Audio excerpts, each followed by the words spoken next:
Old heresies and arguments against Christianity have a habit of reappearing long after they have been thought dead.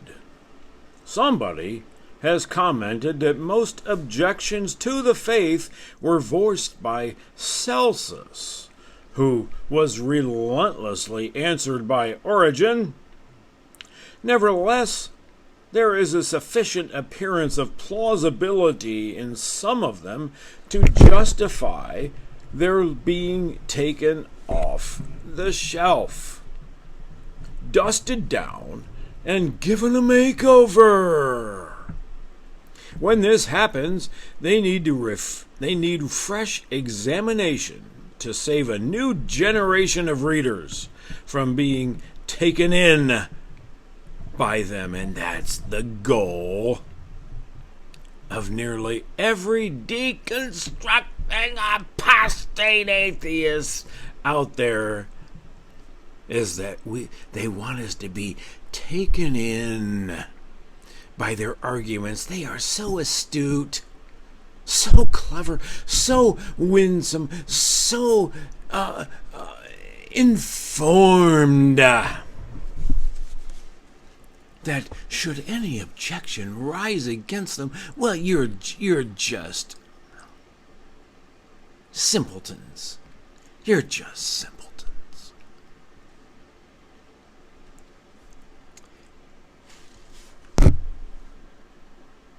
When this happens, they need a fresh examination to save a new generation of readers from being taken in by them. Such is the case with the thesis of the German lexicographer Walter Bauer, who single-handedly read the entire corpus of ancient Greek literature in order to produce his magnificent Lexicon to the New Testament.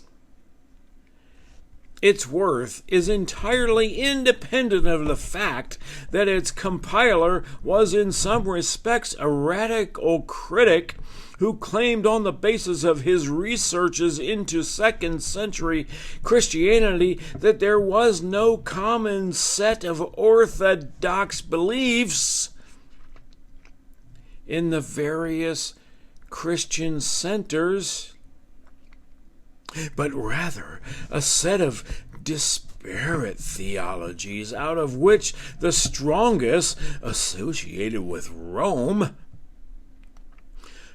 assumed the dominant position and portrayed itself as true or orthodox. At first, there were indeed no concepts of orthodoxy and heresy, and this division was late in being consciously developed. Bauer claimed, without much argument, that this situation could be traced back into the New Testament period. His 1934 monograph defending his case had little influence in the English-speaking world until its translation in 1971. Various writers showed it to be flawed in its analysis of the early churches and their theology, and mistaken in assuming that the New Testament writers did not know the difference between orthodoxy and heresy. Now, it has undergone resuscitation, if not resurrection, largely through the popular writings of Bauer-Ehrman, who brings in the new evidence for many varied forms of early Christianity in Gnostic documents and adds his own contribution by pointing to the many variations in the manuscripts of the New Testament that he sees as evidence of differences in doctrine. The new presentation of the Bauer-Ehrman hypothesis The new presentation of the Bauer hypothesis needs a fresh dissection, lest readers of it be tempted to think that it demands credence. The authors of this volume set out the arguments on both sides with fairness, coupled with critical examination. Oh my goodness, a Christian doing critical thought, critical examination? You must be kidding me. No, we're not kidding you. They show that Bauer's original case has been demolished brick by brick by other competent scholars. They argue that the existence of various Christian splinter groups in no way shows that there was a farrago of different theologies from which people were at liberty to pick and choose. They represent the incontrovertible evidence that the distinctions between truth and falsity and between orthodoxy and heresy were clearly made within the New Testament, and they argue that the New Testament writings are in basic agreement with one another in their theologies. They show how the concept of conformity to Scripture was an innate characteristic of the covenantal theology, and they route the appeal to variations in New Testament manuscripts as evidence for the theological differences in the early church. The authors write as adherents of what would probably be identified as an evangelical Christianity that maintains a belief in the divine inspiration of Scripture.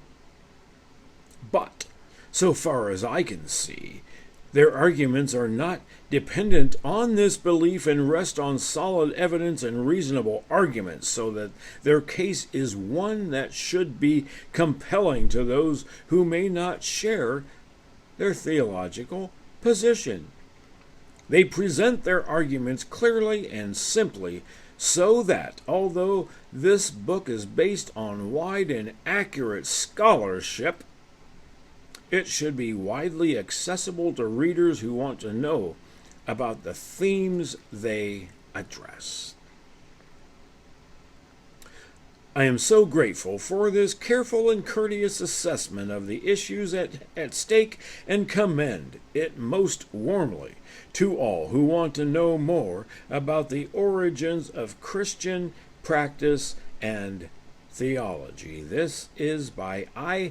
Howard Marshall, Emeritus Professor of New Testament Exegesis at the University of Aberdeen, Scotland. Now I know. That was several paragraphs of explanation of what this book is about. But you, Mr. and Mrs. Deconstructing Apostate Atheist, look to this Bauer-Ehrman as irrefutable. Well, this book does just that. It refutes you. That is the purpose of it. It refutes you. It refutes Bauer and Ehrman. And I can't wait to dig into it.